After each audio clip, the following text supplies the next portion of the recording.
எப்பா நீங்கள் வேணா அவருக்கு போட்டி யார் வேணா நினச்சிங்க. ஆனால் அவர் வந்து குதிரைக்கு கடிவாளம் கட்டின மாதிரி ஒரே வழியில் போயிட்டுருக்காரு. அவர் வழி தனி வழி அப்படின்னு நான் சொல்ல, அவர் வழி வித்தியாசமான வழி. நான் வந்து உலக நாயகன் ஒரு டைட்டில் வந்து கமல் சார் கொடுத்தேன் என்னுடைய படத்தில்.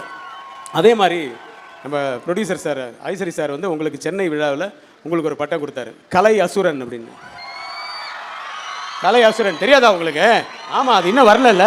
சில பேர் என்ன சொல்கிறாங்க, லைக் அஜித், கமல் சார்லாம் வந்து எங்களுக்கு அந்த டைட்டில்லாம் வேணாம்ப்பா, அதெல்லாம் வேணாம் எங்களுக்கு, அப்படிலாம் சொல்லி கூப்பிடாதுங்க. அஜித்துன்னு கூப்பிடுங்க, இல்லை கமல் சார் வந்து என்ன மிஸ்டர் கமல்னு கூப்பிடுங்க அப்படின்னு சொல்கிறாங்க. ஆனால் ஜனங்க மட்டும் இல்லை, சினிமா இண்டஸ்ட்ரியும் இன்னும் அவங்கள அப்படி தான் கூப்பிட்டுருக்கு. இந்த கலை அசுரன் டைட்டில் வந்து நீங்கள் உங்களை கேட்காம அவங்க வச்சிருவாங்கன்னு வச்சுங்க, உங்கள் படத்தில் வச்சா உங்களுக்கு அப்ஜெக்ஷன் இருக்கா? கண்டிப்பாக இருக்குது சார். கலை அசுரன் உங்களை யாரும் கூப்பிட போகிறதில்ல, அதாவது அசுரன் கூப்பிட்டா உங்களுக்கு ஓகே தானே? இல்லை, அசுரன் உங்கள் படம் தானேப்பா? இல்லை, நம்ம படம் தான் சார். இருந்தாலும் தனுஷ்னு கூப்பிட்டா ரொம்ப சந்தோஷம் சார். என்ன சார்? இல்லை ஏதாவது எடுத்து அடிக்கலாமான்னு பாருங்க. அது சார் நீங்க அடிச்சது கூட எனக்கு பாருங்க வாழ்த்தா தான் உள்ளது. அதுக்கு தான் நான் எடுத்து நல்லா இருன்னு சொல்லி தான் பூவால நான் அடிச்சேன். எக்ஸ்பீரியன்ஸான directors, heroes, that is character artist, அவங்களோட நடிக்கிறதுக்கும் இப்போ நியூ கமர்ஸாக வர்றாங்கல்ல டைரக்டர்ஸ், ஹீரோயின்ஸ், புது ஹீரோயின்ஸ், நிறைய நியூ கேரக்டர் ஆர்டிஸ்ட் கூட நிறைய பேர் வந்துட்டாங்க. Not only from other TV மீடியாவில் கூட இல்லை, நிறைய வெளியிலேருந்தும் வராங்க. இப்போ அவங்களோட நடிக்கிறதுக்கு என்ன வித்தியாசம் தெரியுது உங்களுக்கு? சார் 2 பேர்கிட்ட இருந்துமே எனக்கு கற்றுக்க நிறையா இருக்கிற மாதிரி தான் நான் பார்க்குறேங்க சார். இப்போது உங்களை மாதிரி ஒரு சீனியர் டைரக்டர், ஒரு ஆக்டர் உங்கள் கூட நடிக்கும்போது உங்ககிட்ட இருந்து என்ன கற்றுக்க முடியும் அப்படிங்கிறது தான் எனக்கு அதே குறிக்கோளாக தான் நான் இருப்பேன். அதே மாதிரி புதுசாக நடிக்கிறவங்க கிட்ட ஒரு உதாரணத்துக்கு இந்த கர்ணன் ஒரு படம் நடிச்சிருந்தேன். அந்த படத்தில் அந்த கிளைமேக்ஸில் ஒரு பையன் சின்ன பையன் இருப்பான்.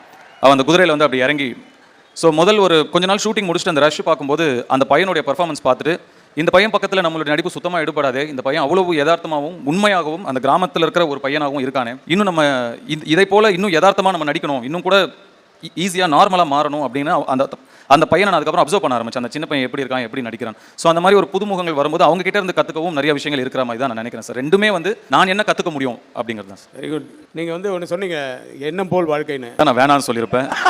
அதனால தான் சார் கோவை மக்கள் அப்படின்னு சொன்னீங்க. அங்கே தானே இருக்காரு சார். இல்லை, நான் கேள்வி கேட்டால் சில விஷயத்துக்கு பதில் வரும்ட்டு, ஏன்னா அவங்க அப்பா ஸ்தானத்தில் வச்சு என்ன பார்க்குறாரு. ஆமாம் சார்.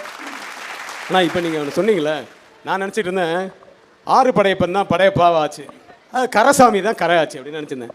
ஆனால் நீங்கள் கடைசியாக இப்போ சொல்லும்போது வந்து கரை ஒளி அப்படின்னு சொன்னீங்களே, அது கூட கரை ஒளி கூட கரை தான். அந்த கரை ஒளியிலேருந்து வந்த கரை தான் இது சார். Very good.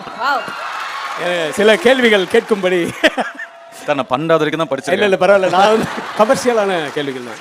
நீங்கள் வந்து நேஷ்னல் அவார்டு வின்னிங் ஃபிலிம்ஸ் பண்ணியிருக்கீங்க, மாஸ் ஃபிலிம்ஸும் பண்ணியிருக்கீங்க. எதை பண்ணுறதுக்கு உங்களுக்கு ரொம்ப ஆர்வம்? நேஷ்னல் அவார்டு வின் பண்ணோன்னா இல்லை மாஸுக்கு படம் பண்ணோன்னா? மாஸுக்கு படம் பண்ணணும். Very good. Mass director sir. நான் வந்து டைரக்ஷன் பண்ணதுக்கப்புறம் நடிக்கிறேன், நீங்கள் நடிகரானதுக்கப்புறம் டைரக்ட் பண்ணுறீங்க. நான் வந்து ஒரு ஸ்ட்ரிக்டான ஒரு டைரக்டர்.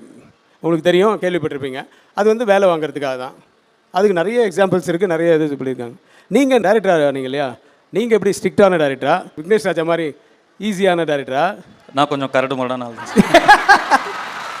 உங்கள் டைரக்ஷனில் நான் நடிக்கலைனாலும் நீங்கள் கூட இருக்கிற அந்த தங்க மகளில் நடித்தேன். நீங்கள் நிறைய நடிப்பு எனக்கு சொல்லிக் கொடுத்தீங்க.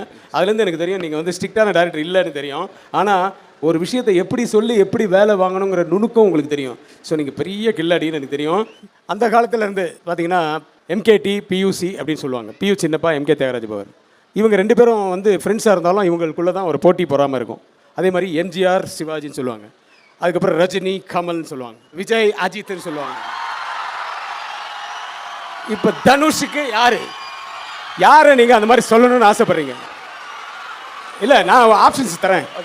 கார்த்திகா, சூர்யாவா, இல்லை ஜெயம் ரவியா, யார் சொல்லுங்க சார். நம்ம எப்பயுமே ஒரு தனி ரூட்டில் போயிட்டுருக்கோம், யார் ரூட்டுக்கும் நம்ம போகிறதில்ல. அதனால் என்றைக்குமே நான் நேற்று இருந்த வெர்ஷனை வந்து இன்றைக்கி எனக்கு போட்டியாக வச்சுக்குவேன். அதை விட இன்றைக்கி நான் பெட்டராக இருக்கணும். நேற்று நான் எப்படி நடிச்சனோ அதை விட இன்றைக்கி நான் பெட்டராக நடிக்கணும். நேற்று ஒரு கொடுத்த வசூலை விட இன்றைக்கி நான் பெரிய வசூல் கொடுக்கணும். நேற்று சாதிச்சதை விட இன்றைக்கி பெருசாக சாதிக்கணும். என்னை மட்டுமே நான் போட்டியாக வச்சுக்கிறேன். இந்த குதிரைக்கு கடிவாளம் போட்ட மாதிரி சார். அப்படி போட்டு நேராக மட்டும் பார்த்துட்டு ஓட மட்டும் தான் எனக்கு தெரியும் சார். சைடில் பார்க்குறதே இல்லை. Very good, very good. அம்மா